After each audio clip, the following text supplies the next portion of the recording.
এই এখানে এই ফাঁকাটা ঠিক আছে। কিন্তু এই ফাঁকাটা ঠিক না। বুঝছো কথা? তাহলে দেখে হ্যাঁ? তাহলে একেকটা দেখে পরে করতে হবে। হ্যাঁ, ওইটাই। তুমি অ্যাক্টিভ করে ফেলাইছো। মানে পুরোটা সিলেক্ট করে পরে ৩ দিয়ে দিছি। এইজন্যই মনে হয় এরকম হইছে। তো ওই এটা দরকার নেই। এটা দরকার নেই। শুধু ওইটা হলেই চলবে। ঠিক আছে? আজকে এর সময়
ওই সময় খাইছি রে শোন না খাইনি খেলিস ভালো করে খেলিস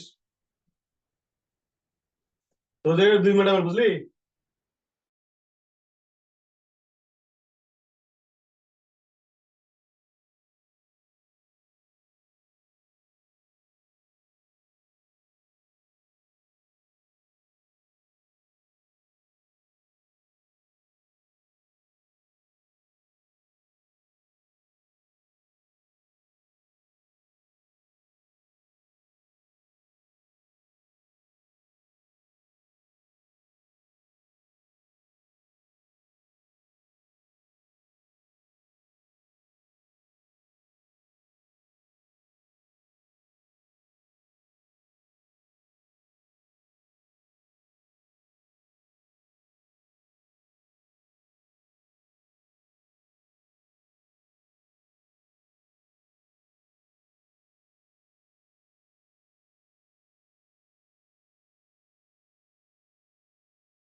আসসালামু আলাইকুম রহমতুল্লাহ। ওয়ালাইকুম আসসালাম ওয়া রাহমাতুল্লাহি ওয়া বারাকাতুহু। উস্তাদি ভালো আছেন? জি আলহামদুলিল্লাহ, আপনারা কেমন আছেন? আলহামদুলিল্লাহ, আল্লাহ খুব ভালো রেখেছেন। আমাদের আজকে আব্দুরুল মুখতারের যে মোকদ্দমা এটা হয়তো শেষ হবে, এরপরে ইনশাআল্লাহ আমরা আহ, রসমুল মুফতি, ওকুদ রসমিল মুফতি, এটা আমরা শুরু করব ইনশা আল্লাহ। ইনশাআল্লাহ। তো ছাত্রদের উপস্থিতি একটু শুরুতে যেহেতু এই জন্য কম মনে হইতেছে,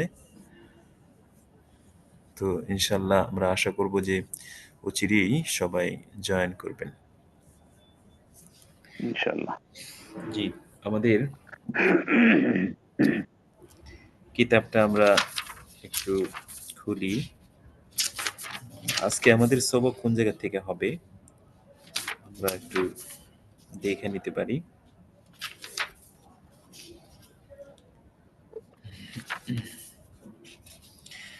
এই যে এখানে যে ছিল কুলতু আলা সিয়ামা ফি জামানিনা, ফাইন্না সুলতানা ইয়ানসু ইমানসুরা। ইয়ানুসু ফি মানশুরিহি আলা নাহিহি আনিল কাযা বিল আকওয়াল আয-যায়ীফা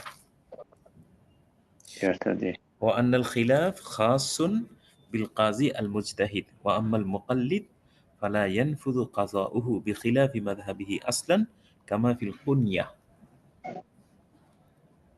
এখান থেকে হবে আমাদের আজকের আলোচনা। এরপরে কুলতু ওয়ালা সিয়ামা ফি জামানিনা। তো আগে যে কথাটা বলা হয়েছে ওই কথার সাথে সম্পৃক্ত এই কথা, এজন্য আগের কথাটা আমরা একটু বোঝার চেষ্টা করি যে মতানৈক্য করার অধিকার ওই কাজীর রয়েছে যিনি মুজতাহিদ, ইজতেহাদের গুণও তার মধ্যে আছে। তো তিনি ইখতিলাফ করে, মতানৈক্য করে তার ইজতেহাদ অনুযায়ী তিনি ফয়সালা প্রদান করতে পারেন। কিন্তু ওয়া আম্মাল মুকাল্লিদ ফালা ইয়ানফুযু কাযাউহু বিখিলাফি মাযহাবিহি আসলান। যেই কাজী মুকাল্লিদ তথা মুস্তাহিদ না, ইজতেহাদের গুণ যার মধ্যে নাই, তো সে যদি তার মাযহাবের বিপরীত কোনো ফায়সালা প্রদান করে তাহলে ওই ফায়সালা মূলত কার্যকরী হবে না, যেমনটি কুনিয়া নামক কিতাবের মধ্যে উল্লেখ আছে। তো এখন আল্লামা শামী রহমতুল্লাহ আলাইহি বলতেছেন ওয়ালা সিয়ামা ফি জামানিনা, বিশেষ করে আমাদের যে যুগ, তো আমাদের এই যুগে তো অবশ্যই, অর্থাৎ যিনি মুকাল্লিদ উনি তার মাযহাবের বিপরীত যদি কোনো ফায়সালা প্রদান করেন তাহলে এটা কার্যকর অবশ্যই হবে না। কারণ আগেরকার মুকাল্লিদ আর এখনকার মুকাল্লিদ আকাশ পাতাল পার্থক্য। আগেই যেহেতু অনুমতি ছিল না, বর্তমানে তো অবশ্যই অনুমতি থাকবে না। কুলতু ওয়ালা সিয়ামা ফি জামানিনা, আব্দুরুল মুখতারের লেখক তিনি বলতেছেন ওয়ালা সাইস ওয়ালা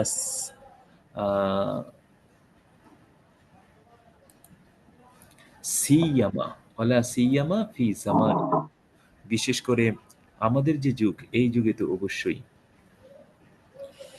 তো ফাইন্না সুলতান ইয়ানুসু ফি মানশুরিহি আলা নাহিহি আনিল কাযা বিল আকওয়াল আয-যায়ীফা। দেখেন, একজন হইলেন কাজী আর আরেকজন হইলেন সুলতান, দুইজনের মধ্যে কিন্তু পার্থক্য আছে। সুলতান ইনি হইলেন মানে রাষ্ট্র পরিচালনা করার ক্ষেত্রে যিনি প্রধান, সর্বোচ্চ রাষ্ট্র প্রধান যিনি, ওনাকে বলা হয় সুলতান। আর ওনার আন্ডারে বিভিন্ন জেলায় বা বিভিন্ন এলাকায় যারা বিচার কার্য পরিচালনা করার জন্য দায়িত্বপ্রাপ্ত হন তাদেরকে কাজী বলা হয়।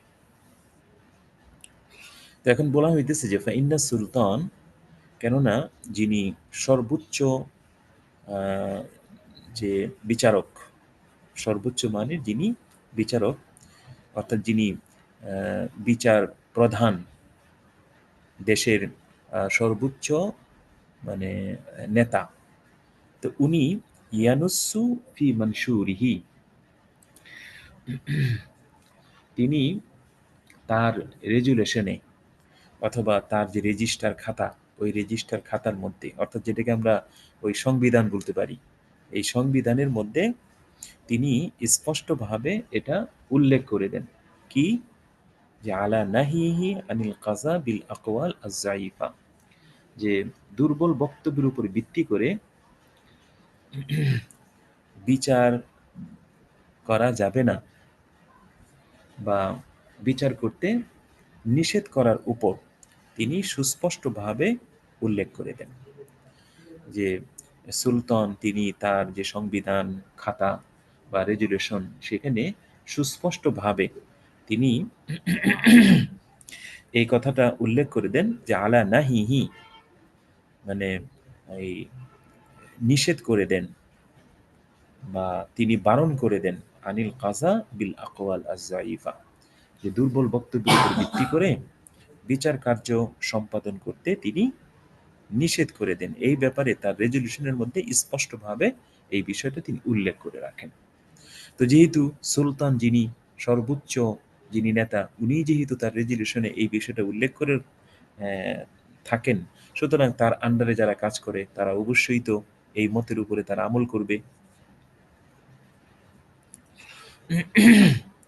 ফাকাইফা বিখিলাফি মাযহাবিহি, তো দুর্বল মতের উপরে ফায়সালা প্রদান এর ক্ষেত্রে যেহেতু প্রধান যিনি নেতা, ওনার পক্ষ থেকেই যেহেতু নিষেধাজ্ঞা বিদ্যমান, তাহলে আপনারা চিন্তা করে দেখেন, তাহলে নিজের মাযহাবের বিপরীত মত যদি হয়, তাহলে সেই মতের ক্ষেত্রে কি অবস্থা হবে? দুর্বল মতের ক্ষেত্রেই যেহেতু এই হুকুম, তাহলে নিজের মাযহাব ভিন্ন অন্য মতের ক্ষেত্রে কি হুকুম হবে? অবশ্যই সেই ক্ষেত্রে আরো কঠিন হুকুম হবে। তো ফাকাইফা বিখিলাফি মাযহাবিহি, সুতরাং আপনার কি ধারণা, যদি এই কাজী সাহেব বা যিনি মুকাল্লিদ, উনি যদি তার মাযহাবের বিপরীত ফয়সালা প্রদান করেন, তাহলে তো অবশ্যই তার এই ফয়সালাটা বাতিল বলে গণ্য হবে। তো ফায়াকুনু মাযুলান বিন-নিসবাতি লিগাইরিল মু'তামাদ মিন মাযহাবিহি, তো এই ক্ষেত্রে এই তার মাযহাবের বিপরীতে তিনি যেহেতু রায় প্রদান করেছেন, এই জন্য তিনি আপন মাযহাবের প্রতি অনাস্থা প্রদর্শনের দরুন তিনি অপসারিত হবেন।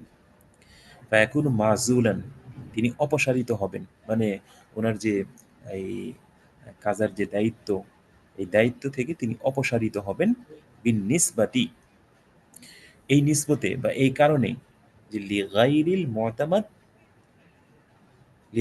মু'তামিদ মিন মাযহাবিহি, যে তিনি তার মাযহাবের উপরে অনাস্থা দেখিয়েছেন বা তিনি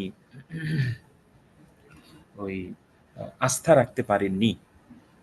তো অনাস্থা প্রদর্শনের জন্য, আপন মাযহাবের প্রতি অনাস্থা প্রদর্শনের জন্য তিনি অপসারিত বলে গণ্য হবেন, তিনি অপসারিত হবেন।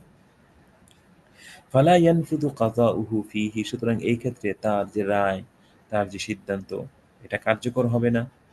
ওয়ায়ানকুযু, এই ওয়ায়ানকুযু কোথাও কোথাও আছে আর কোথাও কোথাও নাই, বা এরকম বলা হয়েছে যে ওয়ায়ুনকাদু, এরকম বলা হয়।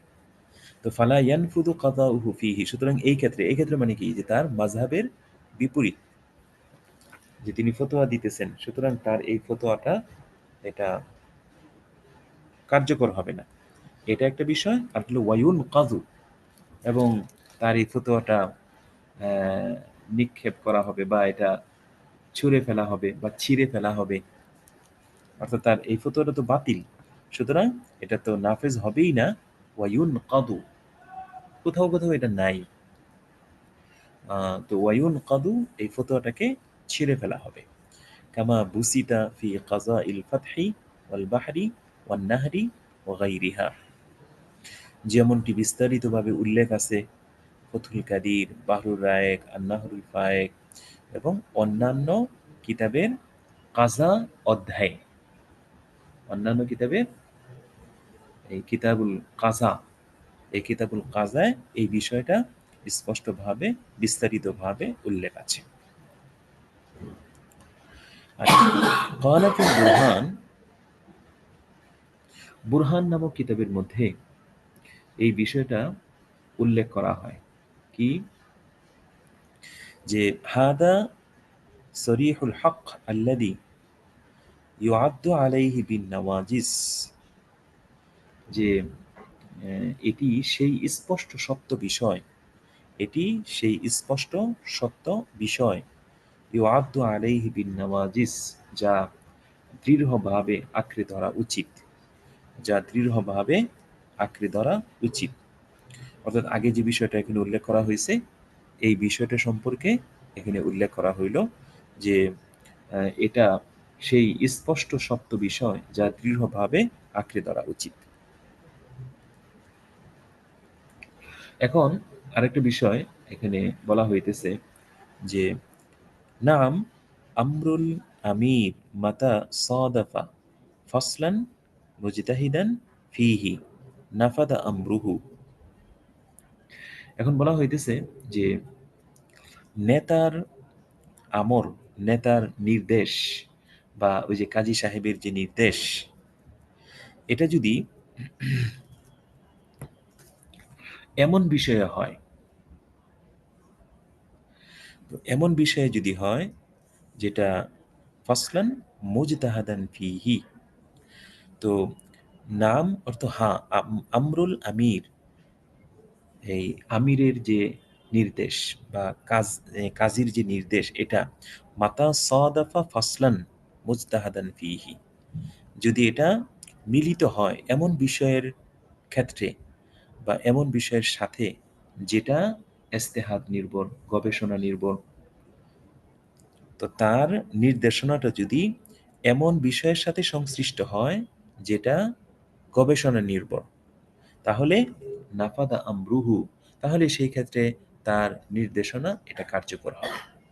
তাহলে এখানে দেখানো হইল যে আমরুল আমির মাতা সাদাফা ফসলান মুজতাহিদান ফিহি, যে নেতার যে নির্দেশ, কাজীর যে নির্দেশ, এটা যদি এমন বিষয় সংশ্লিষ্ট হয় বা যখন এমন বিষয় সংশ্লিষ্ট হবে যেটা গবেষণা নির্ভর, অর্থাৎ মুস্তাহাদ ফি, এমন যদি হয় নাফাদা আমরুহু, তাহলে সেই ক্ষেত্রে তার নির্দেশনা কার্যকর হবে। তো ফাসলান মুজতাহাদান ফিহি নাফাদা আমরুহু কামা ফি সিয়ার আত-তাতারখানিয়া ওয়া শারহ সিয়ার আল কাবীর ফালিয়াহফাজ, যেমনটি তাতারখানিয়ার সিয়ার, কিতাবু সিয়ার এই অধ্যায়ে আছে, এমনিভাবে শরহ সিয়ার আল কবির এই গ্রন্থের মধ্যে এই বিষয়টা উল্লেখ আছে। ফালিয়াহফাজ, সুতরাং আপনি এটা ভালোভাবে মনে রাখেন। তাহলে বিষয়টা হলো যে কাজী সাহেব যদি এমন বিষয়ে ফয়সালা প্রদান করেন যে বিষয়টা মুস্তাহাদ ফি, উলামায়ে কেরামের গবেষণা নির্ভর, এমন বিষয়ের উপরে যদি তিনি ফতোয়া প্রদান করেন বা রায় প্রদান করেন, তাহলে তার এই রায়টা কার্যকর হবে। আচ্ছা, ওয়াকাদ যাকারু আন্নাল মুজতাহিদ আল মুতলাক قد فقد وأما المقيد فعلى 7 مراتب مشهورة। এখন একটা নতুন কথা বলা হইতেছে যে দেখেন, ফুকাহে কেরাম বলেন মুস্তাহিদে মুতলক এখন আর পাওয়া যায় না। ওয়াকাদ যাকারু, উলামায়ে কেরাম বলেন আন্নাল মুস্তাহিদ আল মুতলাক, মুস্তাহিদ মুতলাক, ওই যে ইমাম আবু হানিফা রহমতুল্লাহ আলাইহির মতো, ইমাম মালিক এবং অন্যান্য যে বড় বড় ইমাম রয়েছেন, ওনাদের মতো মুস্তাহিদ আল মুতলাক কদ ফুকিদা, এটা অস্তিত্বহীন, এরকম আর পাওয়া যায় না। তো ওয়া আম্মাল মুকাইয়াদ ফাআলা সাবঈ মারাতিবা মাশহুরাতিন, আর মুস্তাহিদে মুকাইয়াদ অর্থাৎ যিনি মাযহাব, কোন একটা মাযহাবের অনুসারী এবং মাযহাবের ভিতরে থেকে তিনি মাযহাবের উসুল ভিত্তিক ফতোয়া প্রদান করে থাকেন, তো এরকম মুস্তাহিদে মুকাইয়াদ যারা আছেন আলা সাবঈ মারাতিবা মাশহুরা, তাদের প্রসিদ্ধ 7টি স্তর রয়েছে, তাদের প্রসিদ্ধ 7টি স্তর রয়েছে, যেটা ওই যে আমরা আগে আলোচনার মধ্যে নিয়ে এসেছিলাম যে মুস্তাহিদ যারা ফুকাহে কেরাম যারা তাদেরকে 7 স্তরে ভাগ করা হয়েছে, ওই 7 স্তরে বিভক্ত করা হয়েছে। তো এখানে সরার মধ্যে একটা বিষয় বলা হয় যে এখানে যে ওই যে মুস্তাহিদ আল মুকাইয়াদকে 7 শ্রেণীতে বিভক্ত করা হয়েছে, এই কথাটার মধ্যে একটু আপত্তি আছে। কারণ এখানে প্রথম যে মানে প্রকারটা বলা হয়েছে, এই প্রথম প্রকারই কিন্তু মুস্তাহিদে মুতলক। তো যদি মুস্তাহিদে মুকাইয়াদকে 7 প্রকারে বিভক্ত করা হয়, তাহলে এর মধ্যে আবার মুস্তাহিদে মুতলক এই প্রকারটা কিভাবে আসবে?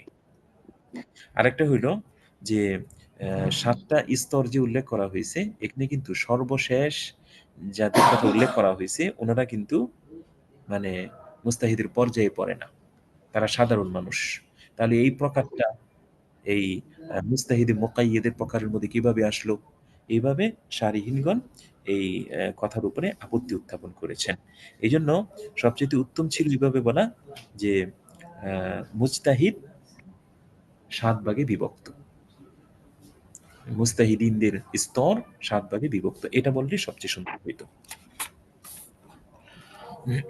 তো এখানে তো বলা হইল যে মুস্তাহিদ তাদেরকে 7 স্তরে বিভক্ত করা হয়েছে। এখন আমাদের করণীয় কি?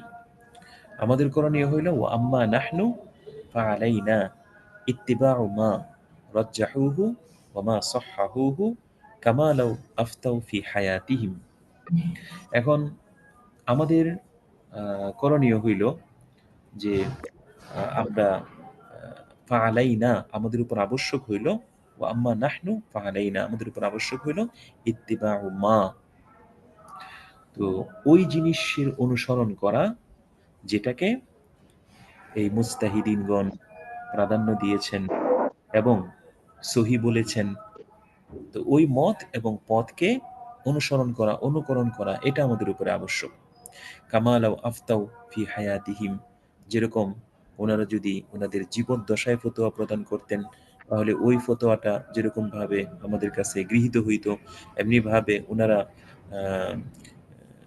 যেই ফতোয়ার বিষয়টা তাদের কিতাবের মধ্যে লেখে গেছেন, তো ওই বিষয়গুলো আমাদের জন্য অনুকরণীয় এবং অনুসরণীয় হবে।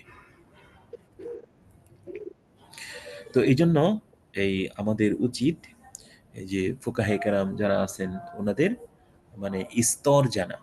স্তর জানার অর্থ কিন্তু এই না যে তাদের নাম জানবেন, বাবার নাম, কোন এলাকার, জন্ম মৃত্যু, এগুলো না, বরং তাদের এলমি যে স্তর আছে এই স্তরগুলো আমাদের ভালোভাবে জেহেনে রাখতে হবে। কারণ আমরা যখন ফতোয়ার কিতাব পড়ব, তখন এই সমস্ত উলামায়ে কেরামের যখন মানে বিভিন্ন মাসলা সম্পর্কে তাদের মন্তব্য আসবে যে অমুক এই বলেছেন বা তমুক এই বলেছেন, তো তখন যেন এই তাদের স্তর অনুযায়ী তাদের কথার আমরা মূল্যায়ন করতে পারি। এই জন্য ফুকাহে কেরামের যে স্তর, 7টা স্তর, এটা আমাদের ভালোভাবে মনে রাখা উচিত। এখন দুরুল মুখতারের লেখক একটা আপত্তি উত্থাপন করতেছেন নিজের পক্ষ থেকেই, একটা প্রশ্ন উত্থাপন করতেছেন। প্রশ্ন উত্থাপন করার পরে নিজের পক্ষ থেকেই এটার জবাব দিতেছেন। সেটা হইল যে ফাইন কুলতা, যে তুমি যদি প্রশ্ন করো বা তুমি যদি বলো যে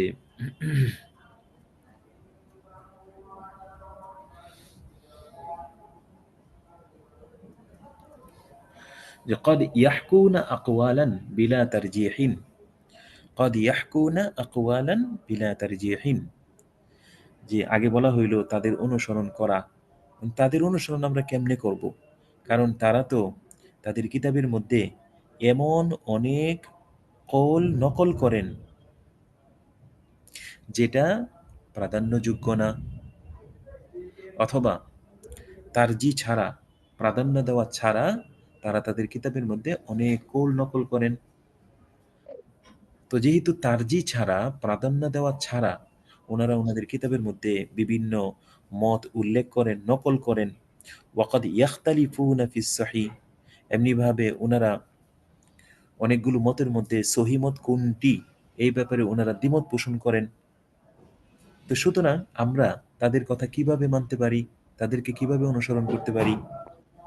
দেখেন প্রশ্নটা কি? প্রশ্নটা হলো যে আপনি তো আমাদেরকে বললেন যে ফুকাহে কেরামের অনুকরণ করতে। এখন আমরা কিভাবে অনুসরণ করতে পারি? قد يحكون أقوالا بلا ترجيح, প্রাধান্য ছাড়াই ওনারা ওনাদের কিতাবের মধ্যে একটা মাসলা সম্পর্কে বিভিন্ন উলামায়ে কেরামের মত উল্লেখ করেন। وقد يختلفون في الصحيح, এমনি ভাবে কোন মতটা সহি এই ব্যাপারেও তারা একাধিক মত পেশ করেন। তাহলে আমরা কিভাবে তাদেরকে অনুসরণ করতে পারি? তো এটার জবাবে বলা হইতেছে যে কুলতু, তাহলে আমি বলবো ইউমালু বিমিথলি মা আমিলু মিন ইতিবারি তাগায়্যুরিল উরফ ওয়া আহওয়ালিন নাস ওয়া মা হুয়া আল আরফাক ওয়া মা যাহারা আলাইহি আত-তাআমুল ওয়া মা কাবিয়া ওয়াজহুহু। দেখেন যে কুলতু, এটার উত্তরে আমি বলবো যে ইউমালু বিমিথলি মা আমিলু, যে এরূপ ক্ষেত্রে সেভাবেই আমল করা হবে যেভাবে তারা আমল করেছেন। যে ইউমালু বিমিথলি মা আমিলু, সেইভাবেই আমল করা হবে যেইভাবে আমাদের পূর্ববর্তীগণ আমল করে গিয়েছেন। কিভাবে?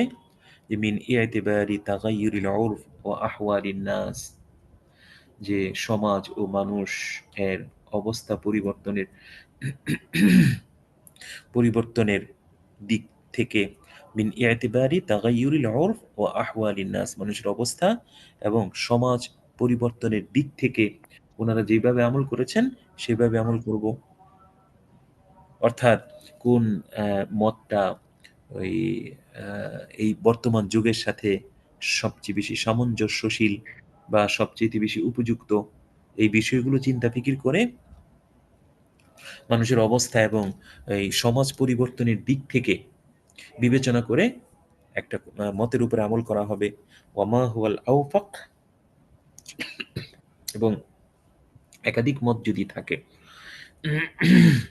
তাহলে সেই ক্ষেত্রে সবচেয়ে সহজ যেটা এবং যার উপর মানুষের আমল রয়েছে, ওয়ামা জহারা আলাইহি আত-তাআমুল, এবং যেই মতের উপরে মানুষের আমল রয়েছে সেই মতকে গ্রহণ করা হবে। ওমা কবিয়া ওয়াজহুহু, এমনিভাবে যার দলিল বেশি শক্তিশালী, যেই মতের দলিল বেশি শক্তিশালী।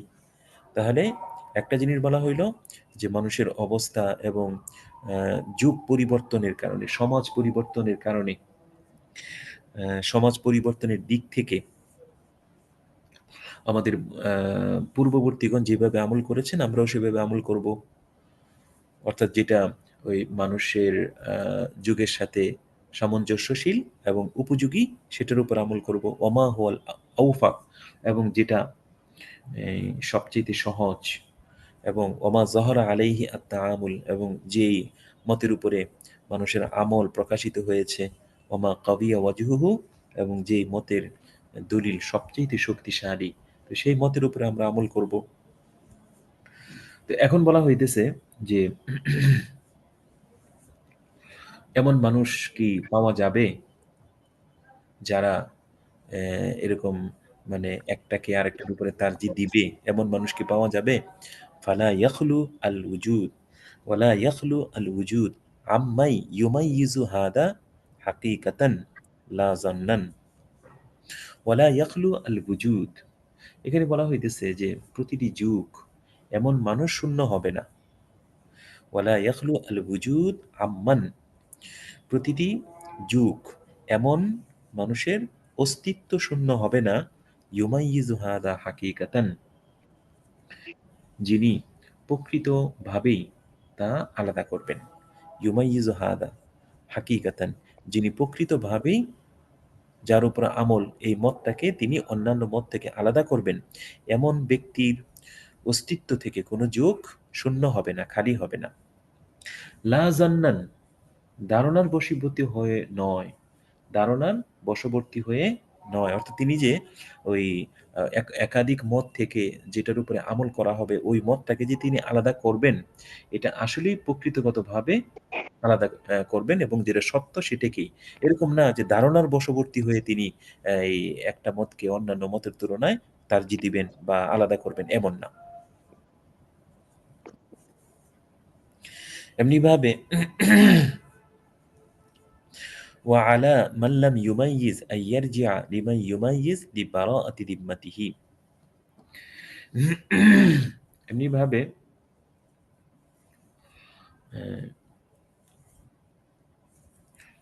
ওয়ালা মান, আর ওই ব্যক্তির উপর করণীয় হলো লাম ইউমাইয়িজ, যে নাকি আলাদা করতে পারে না, তার উপর করণীয় হলো যে ব্যক্তি নাকি এই যে অনেকগুলো মত থেকে যেটার উপর আমল করা হবে এই মতকে আলাদা করতে পারে না, তার উপরে আবশ্যক হলো ওয়া আলা মান লাম ইউমাইয়িজ, আর ওই ব্যক্তির উপর আবশ্যক হলো যে ব্যক্তি নাকি আলাদা করতে পারে না। কি করবে সে? আইয়ার জিয়া, যে সে ফিরে যাবে, লিমাই ইউমাইয়িজু, যে ব্যক্তি পৃথক করতে পারে তার দিকে, যে ব্যক্তি পৃথক করতে পারে তার দিকে সে ফিরে যাবে, লি বারাআতি দিম্মাতিহি, সে তার দায়মুক্ত হওয়ার জন্য, সে তার দায়মুক্ত হওয়ার জন্য সে এমন ব্যক্তির দিকে ফিরে যাবে যে একাধিক মত থেকে যেটার উপরে আমল এই মতকে পৃথক করতে পারে, এমন ব্যক্তির দিকে সে ফিরে যাবে। অর্থাৎ সে নিজে যদি পার্থক্য করতে পারে তাহলে তো সে অনুযায়ী আমল করবে, আর যদি সে নিজে পার্থক্য করতে না পারে তাহলে এমন ব্যক্তির শরণাপন্ন হবে যে পার্থক্য করতে পারে, তাহলে তার দায়িত্ব মুক্ত হয়ে যাবে, তাহলে সে তার দায়িত্ব মুক্ত হয়ে যাবে। এখন এই এই পর্যন্ত তো এই মোকদ্দমার আলোচনা হইল। এরপরে ওই পরিশেষে একটা কথা বলে না যে শেষের পৃষ্ঠার কিছু কথা, এগুলো বলা হইতেছে। ফানাসআলুল্লাহ তাআলা আত-তাওফীক ওয়াল কবুল। আর আমরা আল্লাহ তাআলার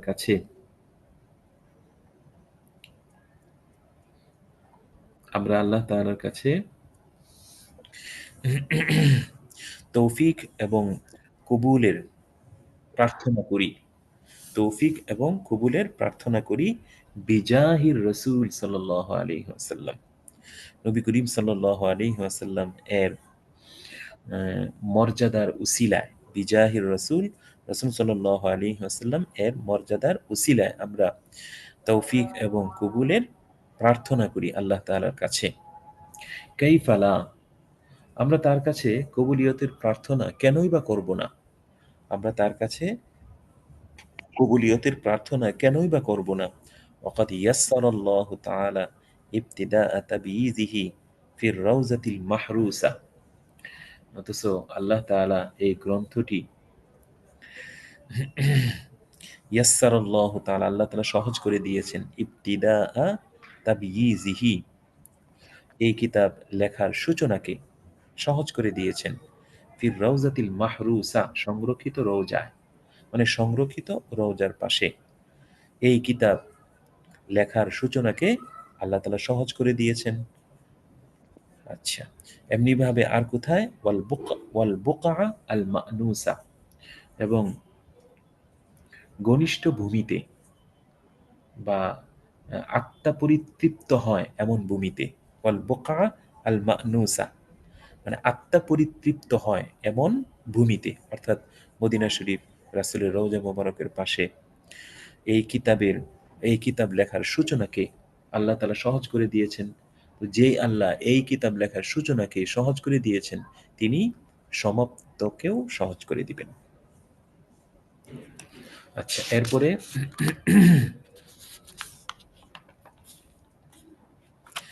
এই তুজাহা ওয়াজহি সাহিবির রিসালা, তুজাহা ওয়াজহি সাহিবির রিসালা, রিসালতের যিনি ধারক তার সামনে, রিসালতের যে ধারক তার চেহারার সামনে, তো রিসালতের ধারক এর চেহারার সামনে, ওয়াহা ইজিল কামাল ওয়াল বিসালা, এবং পূর্ণতা ও বাহাদুরির আধার, হাইজ আল কামাল ওয়াল বিসালা, বিসালা মানে বাহাদুরি। তো পূর্ণতা ও বাহাদুরির যিনি সমন্বয়ক, হাইজিল কামাল ওয়াল বিসালা, পূর্ণতা এবং বাহাদুরির যিনি সমন্বয়ক বা তিনি আধার, তো এমন মহান ব্যক্তির চেহারার সামনে। আর ওয়া জাজিআইহি আল জালিলাইন, এরপরে দেখেন যে ওয়া জাজিআইহি আল জালিলাইন আদ-দিরগামাইন আল কামিলাইন। জাজিআই, জাজিআই শব্দটা কিন্তু আগে গেছে, কিন্তু মনে আছে আপনাদের? জাজিআইন মানে বন্ধু, সাথী, সহচর ইত্যাদির অর্থে। ওয়া জাজিআইহি আল জালিলাইন, এবং তার দুইজন সম্মানিত বন্ধু, এবং তার দুইজন সম্মানিত বন্ধু। আল জালিলাইন মানে সম্মানিত। আর দীর্ঘামাইন অর্থ হইল সাহসী, যেটাকে উর্দুতে বলা হয়েছে শের, বাঘ। তো এখানে মূলত হবে যে এই এবং তার দুইজন সম্মানিত সাহসী এবং পরিপূর্ণতার গুণে গুণান্বিত দুইজন সঙ্গীর সামনে।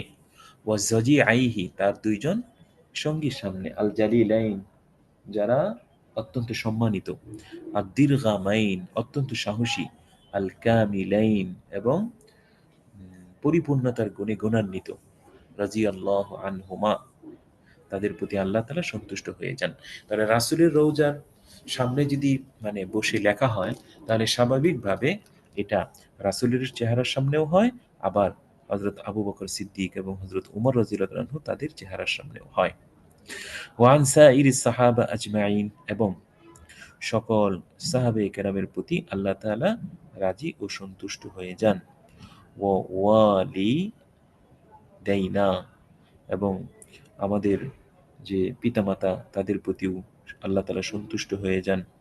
এমনিভাবে ওয়া মুকাল্লিদিহিম বিইহসানিন ইলা ইয়াউমিদ্দিন, এমনিভাবে কিয়ামত পর্যন্ত ন্যায়সঙ্গতভাবে তাদের এই অনুকরণকারীদের প্রতি। ওয়া মুকাল্লিদিহিম, এবং যারা সাহাবায়ে কেরামকে অনুকরণ করেন তাদের প্রতি, বিইহসানিন ইলা ইয়াউমিদ্দিন, কিয়ামত পর্যন্ত যারা ন্যায়সঙ্গতভাবে তাদের অনুসরণ করেন তাদের প্রতি আল্লাহ তাআলা সন্তুষ্ট হয়ে যান।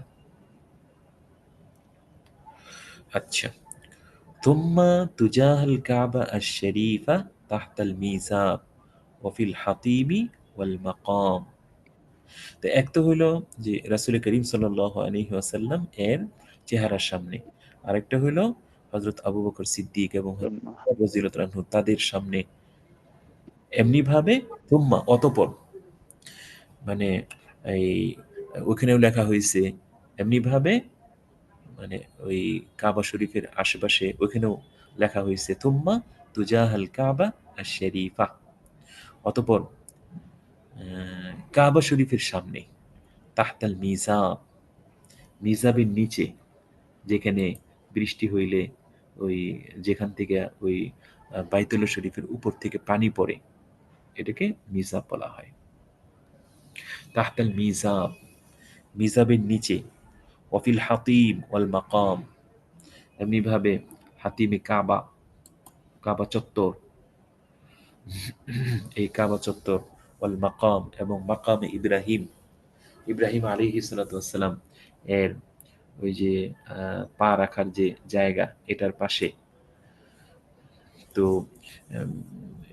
মক্কা এবং মদিনায় থেকে তিনি এই কিতাবটা শুরু করেছেন এবং এই কিতাবটা তিনি লিখেছেন, এই দিকে তিনি ইঙ্গিত করেছেন।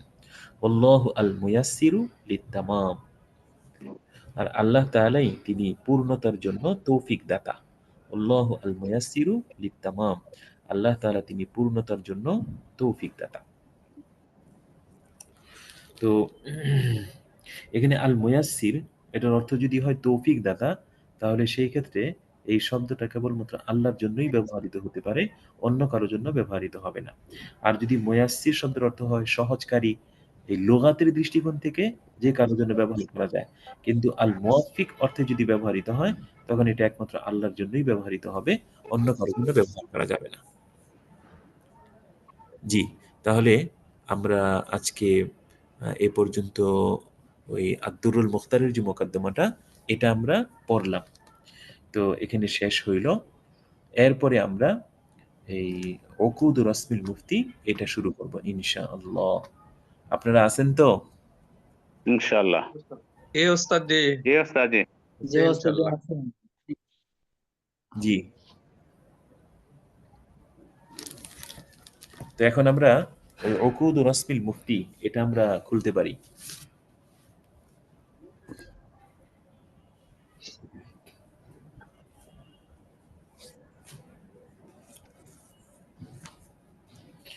এখানে এই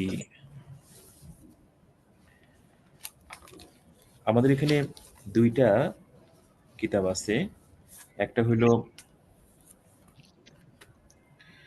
এই উকুদুল আসমিল মুফতি, আর এটার সরা লেখছেন আল্লামা শামী রহমতুল্লাহ আলাই, যার নাম শরহু উকুদি রাসমিল মুফতি। রাসমিল মুফতি। জি। তো একটা হলো উকুদুল রাসমিল মুফতি, আর এটারই তিনি সরা লেখছেন শরহু উকুদি রাসমিল মুফতি।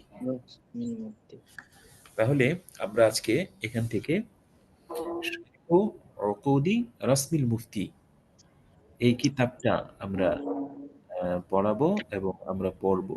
এই কিতাবটা আমরা সামনে রেখে আমাদের সামনে দর্স চলবে ইনশাআল্লাহ। তো এখানে ওই আল্লামা শামী রহমতুল্লাহ আলের একটা সংক্ষিপ্ত জীবনী যদি আমরা একটু মনে রাখার মতো করে আলোচনা করি, তাহলে এরকম হয় যে আল্লামা শামী রহমতুল্লাহ আলের নাম হইল মোহাম্মদ আমিন, আর বাবার নাম ওমর, দাদার নাম আব্দুল আজিজ, আর বংশীয় উপাধি হইল আবিদি। তো উনি এই দামেস্ক শহরে তার মাতৃভূমি, সেখানে তিনি জন্মগ্রহণ করেন, যেটা শাম দেশের প্রসিদ্ধ একটা শহর। তো উনার প্রসিদ্ধি হলো আল্লামা ইবনে আবিদিন অথবা আল্লামা শামী রহমতুল্লাহ আলী এই নামে। তো ওনাকে আমরা চিনি আল্লামা ইবনে আবিদিন অথবা আল্লামা শামী। তো শামী কেন বলা হয়? কারণ তিনি শাম দেশে জন্মগ্রহণ করছেন, তো এই জন্য ওনাকে শামী বলা হয়। জন্ম এই 1000 শরহু রাসমিল মুফতি। জি 1198 হিজরি মোতাবিক 1784 খ্রিস্টাব্দ তিনি জন্মগ্রহণ করেন, আর 1252 হিজরি 1836 খ্রিস্টাব্দ তিনি ইন্তেকাল করেন। তাহলে আমরা এই জন্ম তারিখটা একটু খেয়াল করি। 1198 হিজরি 1784 খ্রিস্টাব্দ তিনি জন্মগ্রহণ করেন, আর 1252 হিজরি মোতাবিক 1836 খ্রিস্টাব্দ তিনি মৃত্যুবরণ করেন। তো তিনি তো অনেক বড় একজন ফকি ছিলেন, অনেক বড় একজন আলেম ছিলেন। তিনি এই ইফতা কিভাবে লিখতে হবে, ফতোয়া কিভাবে প্রদান করতে হবে, এই মর্মে তিনি একটা নিয়মাবলী তৈরি করেন। একজন মুফতি সাহেব কিভাবে ফতোয়া প্রদান করবেন, ফতোয়া প্রদানের নিয়মাবলী কি হবে, নীতিমালা কি হবে, সূত্র কি হবে, এই বিষয়গুলো তিনি কবিতা আকারে সুন্দরভাবে উপস্থাপন করেছেন। তো এটাকেই মূলত ওই উকুদু রসমিল মুফতি বলা হয়। তো এই কিতাবের মধ্যে অর্থাৎ তিনি যে শরহ উকুদ রসমিল মুফতি। না, আমরা বলতেছি উকুদু রসমিল মুফতি 1786 সালে, কত পুরাতন কিতাব। জি, আমরা উকুদু রসমিল মুফতির কথা বলতেছি। শরহ উকুদি রসমিল মুফতি এটা হইলো উকুদু রসমিল মুফতির সরা। জি, তাহলে এখন বলেন মতন কে লেখলো আর সরা কে লেখলো? মতনও লেখছেন আল্লামা শামী রহমতুল্লাহ আলাই, আবার সরাও লেখছেন আল্লামা শামী রহমতুল্লাহ আলাই। যেমন ওই যে নুখবাতুল ফিকার লেখছেন ইবনে হাজার রহমতুল্লাহ আলাই, আবার এটা সরা লেখছেন শরহ নুখবাতুল ফিকার ইবনে হাজার রহমতুল্লাহ আলাই। এটা আমাদের পূর্বসূরীদের মধ্যে একটা প্রসিদ্ধ একটা নিয়ম যে নিজেই মতন লেখছেন আবার নিজেই কি সরা লেখছেন। তো এই ফতোয়া প্রদানের যে নীতিমালা, এই নীতিমালা সম্পর্কে তিনি কবিতা আকারে একটা বই লেখেন, যেটার মধ্যে এই ফতোয়া প্রদানের নীতিমালা সূত্রাবলী এগুলো তিনি উল্লেখ করেছেন। তো এরকম শেয়ার হইল ওই ৭৫টা, না কয়টা আছে এখানে, 174 না না না, শুধু ৭৪, ১৭৪ না, না ১৭৪ না, আপনি একটু ভালো করে দেখেন।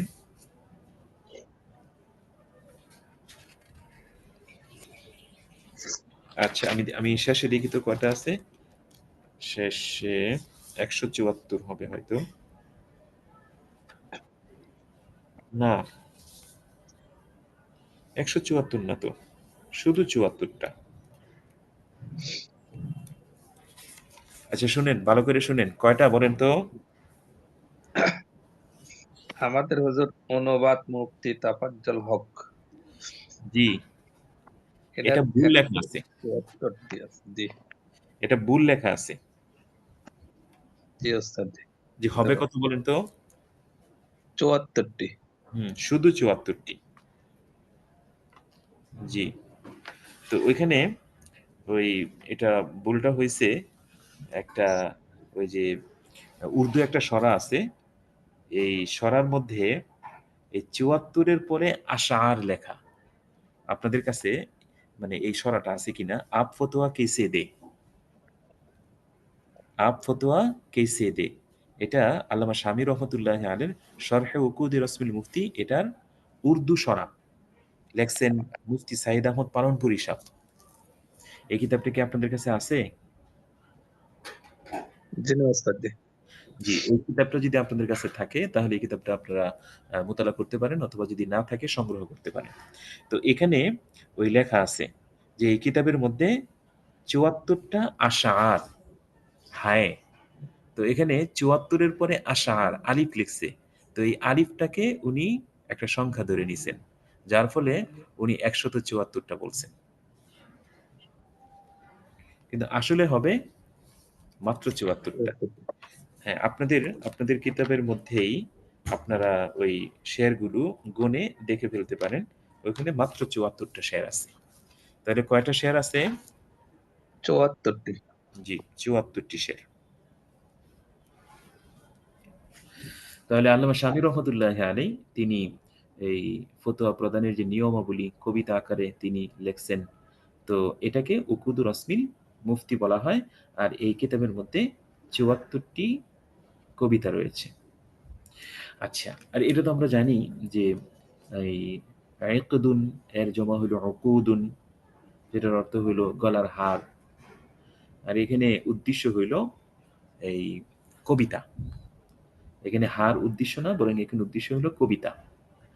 আর রসম যে শব্দটা আছে এটার অর্থ হইল এই আলামত।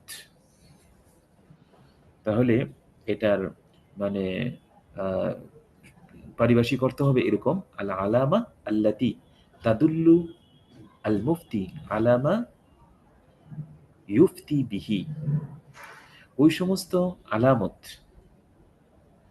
যার উপর নির্ভর করে একজন মুফতি সাহেব ফতোয়া প্রদান করবেন। তাহলে এই উকুদ রাসমিল মুফতি এটার অর্থ হইল আল আলামা আল্লাতি তাদুল্লু আল মুফতি আলামা ইউফতি বিহি বা আলামা ইউফতা বিহি। তো ওই সমস্ত আলামত, যে সমস্ত আলামতের উপরে ভিত্তি করে একজন মুফতি সাহেব ফতোয়া প্রদান করবেন, এটা হইল এই উকুদ রাসমিল মুফতি এর তর্জমা। আচ্ছা, এরপরে দেখেন এই উকুদ রাসমিল মুফতি, এটা তো ওনার কবিতা আকারে লেখা ৭৪টি কবিতা। এরপরে তিনি নিজেই এটার ব্যাখ্যা গ্রন্থ লেখছেন, যেটার নাম হইল শরহ উকুদি রাসমিল মুফতি। জি, এখন আমরা এই আল্লামা শামী রহমতুল্লাহ আলী যে সরাটা করছেন, এই সরাত থেকে আমরা আলোচনা নিব, কিন্তু আমাদের সামনে থাকবে ওই যে শেয়ারগুলো, এই শেয়ারগুলো আমাদের সামনে থাকবে। আর এর পাশাপাশি আল্লামা শামী রহমতুল্লাহ আলী এই সমস্ত শেয়ারের বিষয়ে যেই তাহকিকাত করেছেন অথবা যে বিষয়গুলো সংযোজন করেছেন, আমরা আলোচনার মধ্যে এগুলো নিয়ে আসব।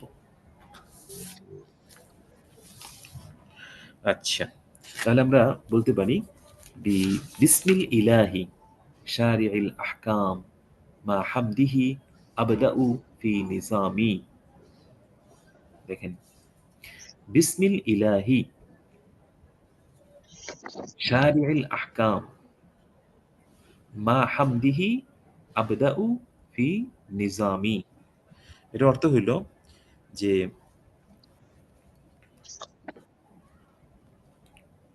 শরীয়তের বিধিবিধান প্রণেতা, শরীয়তের বিধিবিধান প্রণেতা বা ওই শরীয়তের বিধান দাতা।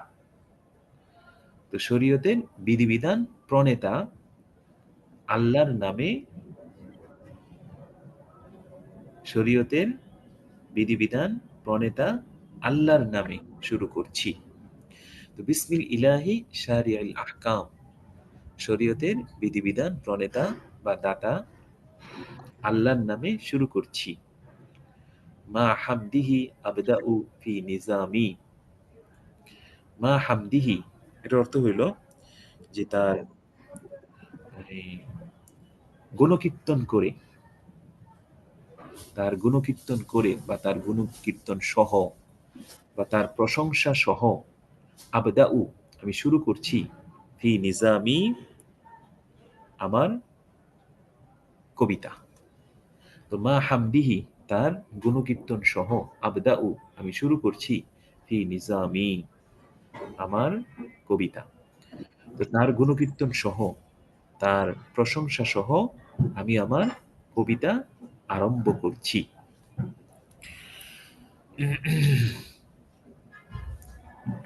তো এখানে এই যে প্রথম যে শেয়ারটা উল্লেখ করা হইল, বিসমিল ইলাহি শারিউল আহকাম, এটা মনে করবেন বিসমিল্লাহ, আর মা হামদিহি আবদাউ ফি নিজামি, এটা মনে করবেন এটা হলো মানে ওই আলহামদুলিল্লাহ।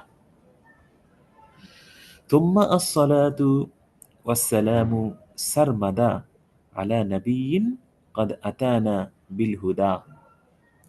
অতঃপর দুরূদ ও সালাম বর্ষিত হোক সারমাদা। সারমাদা শব্দের অর্থ হলো হামেশা, সদা সর্বদা।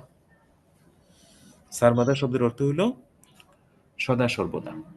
তো দুরূদ ও সালাম, সদা সর্বদা দুরূদ ও সালাম বর্ষিত হোক। সারমাদা, এই সারমাদা শব্দের অর্থ কি? লাইলুন সারমাদুন, এটার অর্থ হয় লম্বা রাত। সারমাদিয়ুন, যার শুরু নাই শেষও নাই। তো সারমাদা শব্দের অর্থ হলো সদা সর্বদা, সদা। তুম্মা সালাতু ওয়াস সালামু সারমাদা, অতঃপর দুরূদ ও সালাম, অতঃপর সর্বদা দুরূদ ও সালাম বর্ষিত হোক আলা নবিয়্যিন, এমন নবীর উপর, ক্বাদ আতানা বিল হুদা, যিনি আমাদের কাছে হেদায়েত নিয়ে এসেছেন। ক্বাদ আতানা, যিনি আমাদের কাছে এসেছেন, বিল হুদা, হেদায়েত নিয়ে। ওয়া আলিহি ওয়া সাহবিহি ওয়া আলিহি ওয়া সাহবিহি আল কিরাম, এবং তার কিরাম মানে সম্মানিত, কিরাম মানে সম্মানিত এবং মর্যাদাওয়ালা, মর্যাদাবান। ওয়া আলিহি ওয়া সাহবিহি আল কিরাম, এবং তার সম্মানিত পরিবার পরিবর্গ ও তার সাহাবিগণের উপর। আলা মামাররিদ দাহরি ওয়াল আওয়াম। কিরাম এটা মূলত ওই কারিম এর জমা, যার অর্থ হইল সম্মানিত ব্যক্তি, মর্যাদাবান ব্যক্তি। বরং প্রত্যেক এই প্রশংসাযোগ্য, প্রত্যেক প্রশংসাযোগ্য মানে জিনিসকে কারিম বলা হয়। তো কারিম এর জমা হইল কিরাম। আলা মামাররিদ দাহরি ওয়াল আওয়াম। এই মামার এটা মাসদার, অর্থ হইল অতিক্রান্ত হওয়া বা অতিবাহিত হওয়া ইত্যাদি। আর আওয়াম এটা আম এর জমা, অর্থাৎ বছর বা বর্ষ। আলা মামাররিদ দাহরি ওয়াল আওয়াম, এটার অর্থ হইল যে যুগ এবং বৎসর অতিবাহিত, যতদিন যুগ ও বৎসর অতিক্রান্ত হবে, যতদিন যুগ ও বৎসর অতিক্রান্ত হবে। তাহলে এর অর্থ আমরা এমনি বলতে পারি যে যতদিন অথবা যত কাল, যুগ এবং বৎসর অতিবাহিত হবে। জি, আলা মামাররিদ দাহরি ওয়াল আওয়াম, যতদিন যুগ ও বৎসর অতিবাহিত হবে ততদিন পর্যন্ত দুরুদ ও সালাম বর্ষিত হোক এমন নবীর উপরে যিনি আমাদের কাছে হেদায়েত নিয়ে এসেছেন, এবং তার সম্মানিত পরিবার পরিবর্গ ও তার সাহাবায়ে কেরামের উপর। আলা মামাররিদ দাহরি ওয়াল আওয়াম, দাহার মানে যুগ, আর আওয়াম এটা আম এর জমা, অর্থ হয় বছর, বৎসর, বর্ষ। আলা মামাররিদ দাহরি ওয়াল আওয়াম, যতকাল যুগ ও বৎসর অতিবাহিত হবে, অতিক্রান্ত হবে। আচ্ছা, তো এখানে তো মানে ফতোয়া সংক্রান্ত কোনো বিষয় নাই, সুতরাং এই বিষয়ে আমরা পরে আমরা পরবর্তী শেয়ারগুলোর মধ্যে এই ফতোয়া সংক্রান্ত বিষয় আসলে সেখানে ব্যাখ্যা করব। ওয়া বা'দু ফাল আব্দুল ফাকিরু আল মুদনিবু মুহাম্মদ ইবনু আবিদিন ইয়াতলুবু। ওয়া বা'দু, হামদু সালাতের পর। ওয়া বা'দু মানে হামদু সালাতের পর। এই ফাল আব্দু আল ফাকির আল মুদনিবু, মুদনিব মানে হইল গুনাহগার, আর আল ফাকির হইল মুখাপেক্ষী। এই শব্দের অর্থ হইল মুখাপেক্ষী, আল মুদনিব মানে গুনাহগার। তো গুনাহগার মুখাপেক্ষী বান্দা মুহাম্মদ ইবনে আবিদিন ইয়াতলুবু প্রার্থনা করছে, ইয়াতলুবু প্রার্থনা করছে, দোয়া করছে। তো এই গুনাহগার মুখাপেক্ষী বান্দা কে সে? মুহাম্মদ ইবনে আবিদিন, তিনি ইয়াতলুবু তিনি প্রার্থনা করছেন, তিনি দোয়া করছেন। কিসের? তৌফিক রব্বিহি আল করিম আল ওয়াহিদ ওয়াল ফাউজ বিল কবুল ফিল মাকাসিদ। তৌফিক রব্বিহি আল করিম, আল করিম শব্দের অর্থ তো হইল সম্মানিত, আল ওয়াহিদ হইল একক। তো অর্থ হবে যে একক, মর্যাদাবান, আপন প্রভুর তৌফিক। একক, সম্মানিত, আপন প্রভুর তৌফিক কামনা করছে, তৌফিকের দোয়া করছে। তো ইয়াতলুবু দোয়া যে করতেছে কিসের? তৌফিক রব্বিহি আল করিম আল ওয়াহিদ, একক, সম্মানিত, আপন প্রভুর তৌফিক প্রার্থনা করছে। ওয়াল ফাউজা বিল কবুল ফিল মাকাসিদ, এবং মাকাসিদ মানে লক্ষ্যবস্তু, আর কবুল মানে এখানে উদ্দেশ্য হবে পূরণ, ওয়াল ফাউজা বিল কবুল ফিল মাকাসিদ, এবং উদ্দেশ্য পূরণে সফলতার প্রার্থনা করছে। ওয়াল ফাউজা বিল কবুল ফিল মাকাসিদ, এবং পূরণে প্রার্থনা করছে। তাহলে তৌফিক রাব্বিহি এটাও মাফউল, আবার ওয়াল ফাউজা বিল কবুল ফিল মাকাসিদ এটাও মাফউল। কিসের? এই যে ইয়াতলুবু ফেইলের। ইয়াতলুবুর ফাইল হলো মুহাম্মদ ইবনে আবিদিন, আর মাফউল দুইটা, একটা হলো তৌফিক রাব্বিহি আর একটা হলো ওয়াল ফাউজ বিল কবুল ফিল মাকাসিদ। আচ্ছা, এরপরে ওয়াফি নিজামি জাওহারিন নাদিদু ওয়া ইকদি দুররিন বাহিরিন ফারিদু। তো এই যে তৌফিক, এটা কিসের ক্ষেত্রে?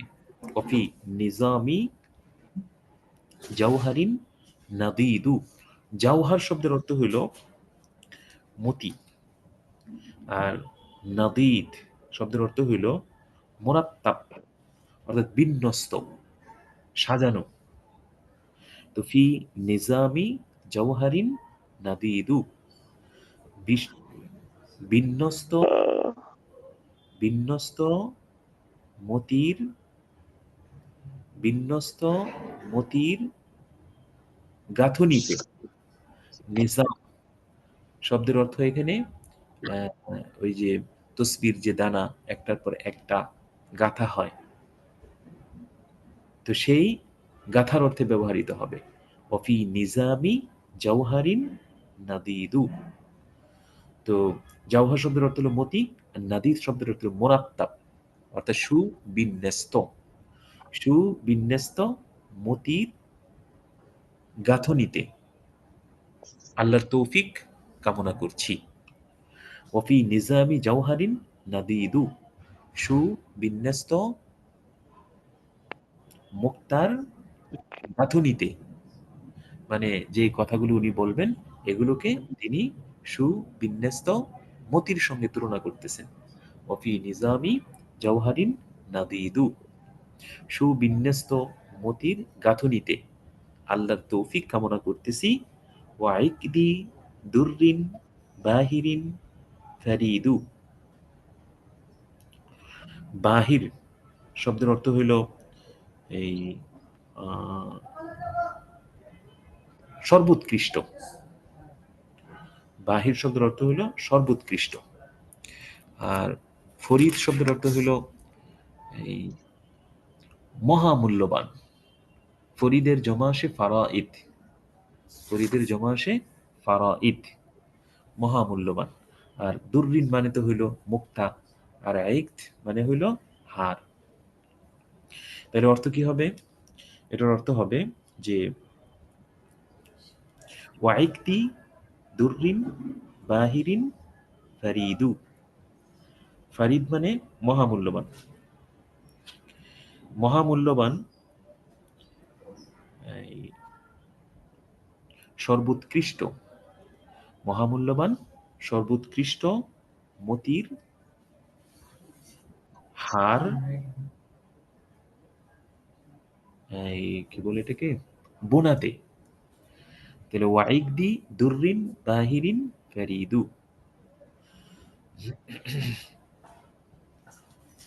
তাহলে একটা হবে ফরিদ শব্দের অর্থ কি বললাম? এই মহামূল্যবান। আর বাহির মানে সর্বোৎকৃষ্ট, মহামূল্যবান সর্বোৎকৃষ্ট মুক্তার মালা বোনাতে, মুক্তার মালা বোনাতে, বা মুক্তার মালার গাঁথনিতে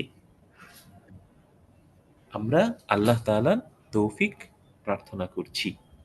তাহলে একটা হলো ওয়াফি নিজামি জাওহারিন নাদিদু ওয়াইকদি দুররিন বাহিরিন ফারিদু। একটা হলো যে সুবিন্যস্ত মতির গাঁথনিতে ওয়াইকদি দুররিন বাহিরিন ফারিদু, এবং সর্বোৎকৃষ্ট, সবচেয়ে দামি এবং সর্বোৎকৃষ্ট মুক্তার মালা বোনাতে আল্লাহর তৌফিক কামনা করছি। আচ্ছা, এরপরে ওয়াসাম্মাইতুহু উকুদা রাসমিল মুফতি ইয়াহতাজুহু আল আমিলু আও মাই ইউফতি। ওয়াসাম্মাইতুহু, আমি তার নামকরণ করেছি উকুদা রাসমিল মুফতি। উকুদা রাসমিল মুফতি, উকুদ রাসমিল মুফতি, আমি তার নামকরণ করেছি।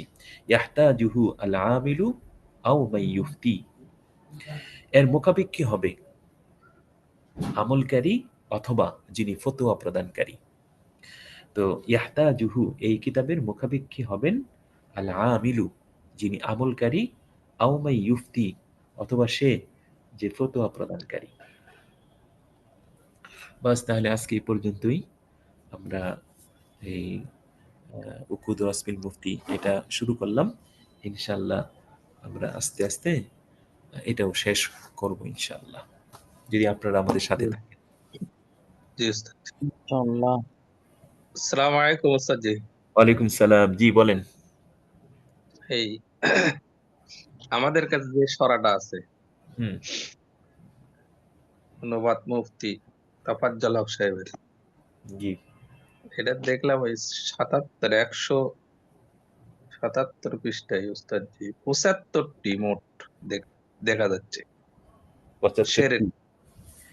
জি আচ্ছা, আমাদের যে কিতাব আছে না, ওই যে আফতোয়া কে সে দে, হ্যাঁ, জি এটা জি জি। যে উর্দু একটা সরা, তো এটার মধ্যে 74টা আছে এবং আমি দেখলাম 74টাই।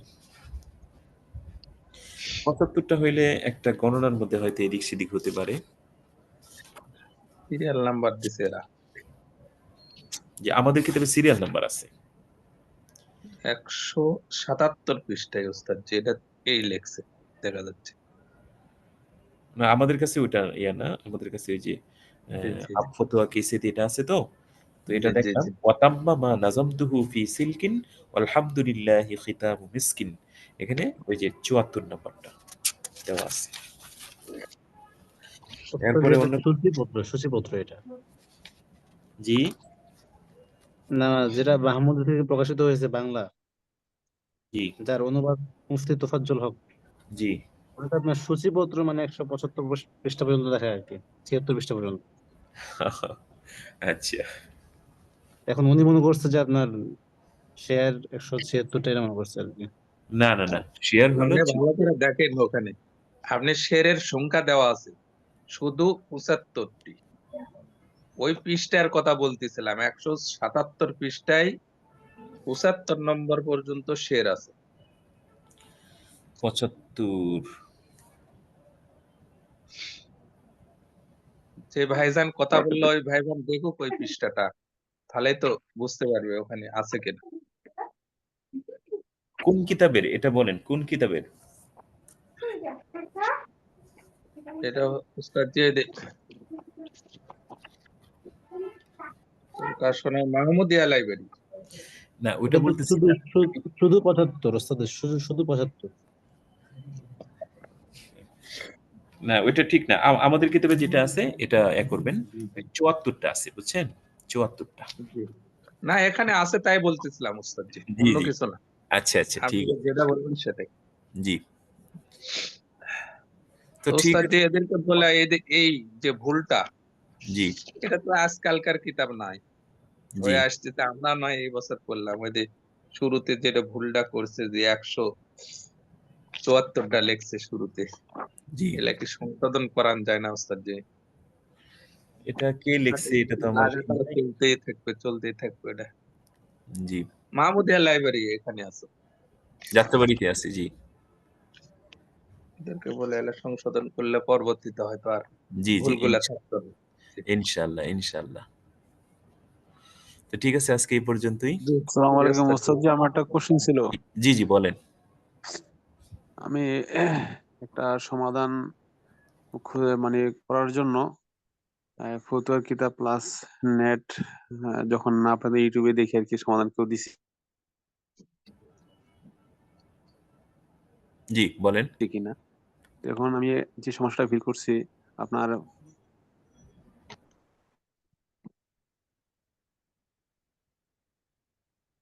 যে আপনি ব্যক্তিগত বিষয়ে হয়তো লজ্জা পাইতেছেন, এরকম? জি না, আমি একটু কথাটা বলি, একটু শুনলে বুঝতে পারবেন। জি তো ওই সময় যে আজানটা দেওয়া হয় ওই আজানের জবাবটা দেওয়া আপনার ফতুয়ার কিতাবে লেখা আছে যে ওইটা দেয়া যাবে না, কিন্তু অন্যজন বুখারীর হাদিস দিয়ে বললো যে নবী সাল্লাল্লাহু আলাইহি ওয়াসাল্লামের সামনে আজান দেওয়া হয়েছে, ওই সময় নবী জবাব সাথে দিছে। এখন আমি কি ওই ফতুয়ার কিতাবের দলিলটা বেশি গ্রহণ করব, নাকি যিনি হাদিস বা নস বা হাদিস দিয়ে দলিল দিয়ে বললো যেটা আপনার দেওয়া যাবে, দুইটার তো মুখালেফ, এখন কোনটা আমি গ্রহণ করব? ফতোয়ার কিতাবে যেটা আছে এটা গ্রহণ করবেন। কারণ হইল যে যিনি হাদিসের কথা বলতেছেন, হ্যাঁ? জি জি উনার কাছে একটা হাদিসই আছে। আরো যে জি এটার বিপরীত ১০ টা হাদিস আছে, এগুলো তার সামনে নাই। যার ফলে তিনি ওই একটা হাদিস দেইখা তিনি সেটার উপরে মানে কথা বলতেছেন। কিন্তু যিনি ফতোয়া লিখতেছেন, উনার কাছে এই ১০ টা ১২ টা এই হাদিস একসাথে সামনে থাকে এবং সে কোনটার উপরে আমল করা যায়, কোনটার উপরে আমল করা যায় না এবং আমল করারও তো কিছু মানে নিয়ম-কানুন আছে। এই সব দিক বিবেচনা কইরা তারপরে তিনি ফতোয়া লেখেন। সুতরাং ফতোয়ার কিতাবে যেটা আছে সেটার উপরে আমল করতে হবে। তাহলে ওই ফতুয়ার যে ইয়াটা আছে মানে আরবি আবারটা ওইটা উঠে দিলে বা বাংলাটা বলে দিলে হয়, যে জি, ফতে এরকম লেখা আছে। যেমন আরেকটা হচ্ছে যে মানে ডাক্তারদের কাছে যে আপনার রুগী পাঠায়, যারা আপনার পল্লী চিকিৎসক মানে ফার্মাসিস্ট আর কি, ফার্মেসিওয়ালা, তো ওইখান থেকে একটা পার্সেন্টেজ নেয়। কোশ্চেনটা আসছে এখন, এই পার্সেন্টেজ নেওয়া কি জায়েজ কিনা, যে এমবিবিএস বা এফএসএস এফসি ডাক্তার পাওয়া হয়। শুনেন, এই ব্যাপারে আমার অনেক পড়া আছে। অনেক মানে ছাত্রদের সামনে এই ব্যাপারে অনেক আলোচনা করা হইছে। এটার জন্য অনেক শর্ত আছে। বুঝছেন? অনেকগুলো জি শর্ত তো আছে। ওই শর্তগুলো জি তো যদি পাওয়া যায় তখন জায়েজ হবে। এছাড়া জায়েজ হবে না। যেমন জি তো মনে ওই করেন ক্ষেত্রে জি, যে ওই ক্ষেত্রে আমি দেখছি যে আপনার ফতুয়ার কিতাবে আসছে যে আপনার, যেটা আমি ভিডিওতে সমাধান দিছি, যে আপনার এটা আপনার না জায়েজ হবে না, আর একটা মেশকাতে হাদিস দিয়ে বললো জায়েজ হবে। তো আমি আপনি যেটা বলে এটা আমি সমাধান করছি, যে ফতুয়াটা যিনি লিখছেন উনি অবশ্যই কয়েকটা হাদিস এবং উনি অনেক বড় মাপের আলেম, অনেক মানে ওনার ওইটি গ্রহণযোগ্য, ওইটি হিসেবে আমি বলছি আর কি ওস্তাদ জি। জি, জি, জি। হ্যাঁ, হ্যাঁ। তাহলে ওইটাই ঠিক আছে যেটা ফতুয়াতে হ্যাঁ। আছে। জি, জি। ফতোয়ার কিতাবে যেটা আছে, কারণ একজন মুফতি সাহেব একটা ফতোয়ার কিতাব লেখেন। উনি এটা সম্পাদনা করেন, নজরে সানি করেন, বড়, বড় উলামায়ে কেরামকে দেখান এবং অনেক মোতালা করার পরে তারপরে তিনি একটা সমাধান দেন। আর হঠাৎ করে একজন বুখারী শরীফের বাংলা অনুবাদ পইড়া অথবা মুসলিম শরীফের বাংলা অনুবাদ পইড়া উনি মসজিদে দাঁড়ায়, দাঁড়ায় ওয়াজ নসিহত শুরু করে দিছেন যে বুখারীর মতো যেটা এটা আলে হাদিসরা করে থাকে, আলে হাদিসরা। হ্যাঁ, হ্যাঁ, হ্যাঁ। এটা ঠিক না। তাইলে ওস্তাদ জি আরেকটু বলি, এখন ওই ফতুয়াটার পক্ষে যদি দলিল চায়, তাহলে আমি ওই দুই একটা হাদিস নস ওইটার পক্ষে দিতে পারি, কোনো সমস্যা নাই, হ্যাঁ, ঠিক না? হ্যাঁ, হ্যাঁ। জি, জি। আপনি দলিল পেশ করতে পারেন। কারণ আমাদের ফতোয়ার মধ্যে যত মাসলা আছে সবগুলোই তো নস নির্ভর। কিন্তু জি জি জি নসগুলো যদি আপনি উল্লেখ করতে যান তাহলে কিতাব অনেক বড় হয়ে যায়। এইজন্য আমাদের জি জি মুফতি সাহেবরা ওই মানুষ যেন আমল করতে পারে। এইজন্য জি জি শুধুমাত্র ওই যে মামুল বিহি যে মানে মাসলাগুলো আছে এগুলো শুধু উল্লেখ করে দিছেন। জি জি জি জি। এটার পিছনে আর তো অবশ্যই দলিল আছে। জি জি জি। আর আগে কিন্তু মানুষ ওই ফতুয়ার কথাগুলো শুনলেই মানুষ আমল করতে বিশ্বাস করতো না। এখন এই আহলে হাদিস নামে ফেতনা আসার পরেই খালি তারা মানে সহিহ হাদিস খুঁজে খুঁজে আর দলিল খুঁজে, বুঝছেন, এগুলো সমস্যাটা আর কি ওস্তাদ জি। জি। আচ্ছা, ঠিক আছে। আসসালামু আলাইকুম। জি, একটা ওয়ালাইকুম প্রশ্ন ছিল আসসালাম। আমার। জি, বলেন। যে সাম্প্রতিক যে একটা আমাদের গতকাল রাত্রে যে আওয়ামী লীগের না, এই ব্যাপারে রাজধানী আসলে মানে কি বলবো? না, না, যেটা জানতে চাচ্ছিলাম যে আমাদের ৩-৪ জন শিশু কালকে শহীদ হয়েছেন বা মারা গেছে, ইন্তেকাল করেছে, হত্যা করা হয়েছে। তো যারা নিহত হয়েছে তাদেরকে শহীদ বলা যাবে কি যাবে না, বা শহীদের মর্যাদা পাবে কিনা জানতে চাচ্ছিলাম। অবশ্যই ওনারা তো মাজলুম অবস্থায় ইন্তেকাল করছেন। হুকমান তাদেরকে তো অবশ্যই শহীদ বলা হবে। জি, আলহামদুলিল্লাহ। জি, শুকরিয়া। আচ্ছা। তো আজকে এই পর্যন্তই। আল্লাহ তাআলা সবাইকে সুস্থ রাখেন এবং সবাইকে দীর্ঘায়ু দান করেন। আমিন আমিন। আসসালামু আলাইকুম ওয়া রাহমাতুল্লাহ। ওয়ালাইকুম আসসালাম ওয়া রাহমাতুল্লাহ।